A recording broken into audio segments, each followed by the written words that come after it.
علیہ السلام سے حرم کی جانب جا رہے ہیں. کوہ صفا کے قریب عبداللہ ابن جدعان کا گھر ہے. قریب سے گزرے تو آگے سے ابو جہل آ رہا ہے.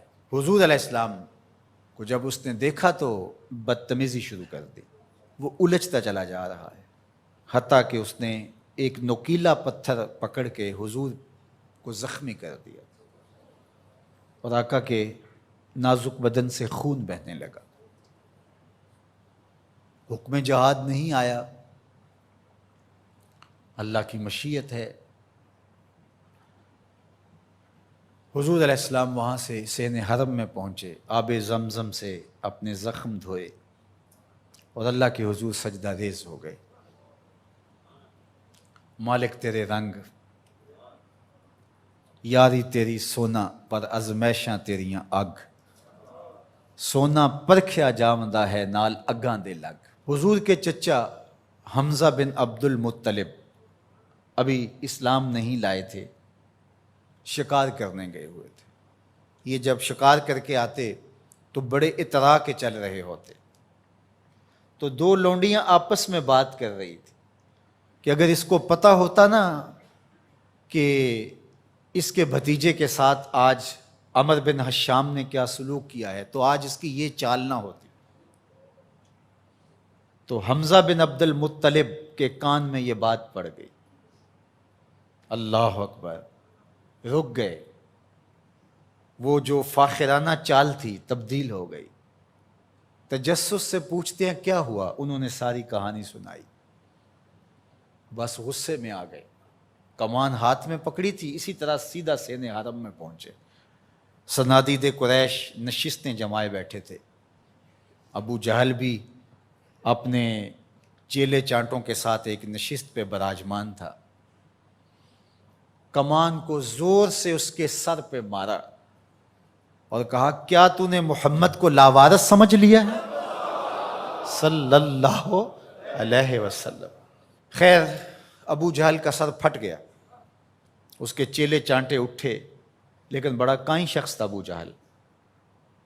اس نے کہا کہ یہ اس وقت تو تنہا ہے، لیکن اگر سلسلہ چھڑ گیا تو بنو ہاشم بھی آ جائیں گے اور میں نے بہت سری زیادتی کی ہے.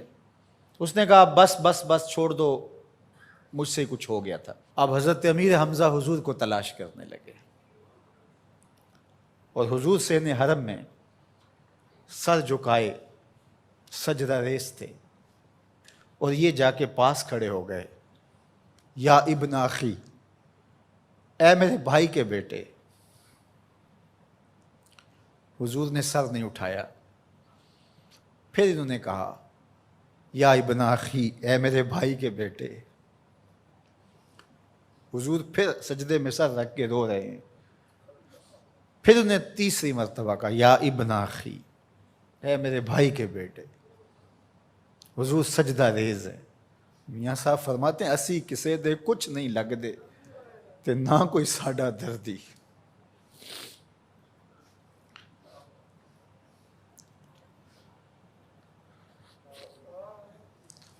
خیر حضور نے سر انور اٹھایا تو کہا بھتیجے تو خوش ہو جا، میں تیرا بدلہ لے آیا ہوں. حضور نے بڑی بے نیازی سے کہا کہ چچا مجھے کوئی خوشی نہیں ہوئی.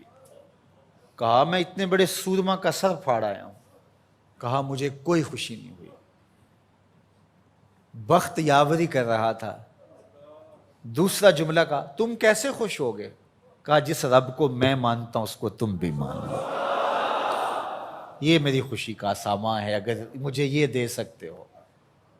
تو کہا پھر دیر نہ کیجئے، ابھی اپنی غلامی میں شامل کر لیجئے. یہ ہوتی ہے اپنے مشن کے ساتھ وابستگی.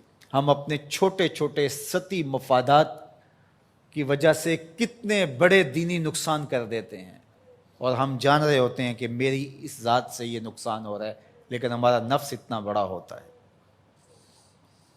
لیکن یہاں مشن کے ساتھ وابستگی دیکھیے. وہ کہتے ہیں کہ بھتیجے بتاؤ تم کیسے راضی ہوتے ہو؟ تو جو حضور بولتے ابو جہل کے ٹکڑے ٹکڑے ہو چکے ہوتے چند لمحوں کے بعد. لیکن کہا نہیں، میں اس سے راضی ہوتا ہوں کہ جس رب کو میں مانتا ہوں وہ اس کو تو مان.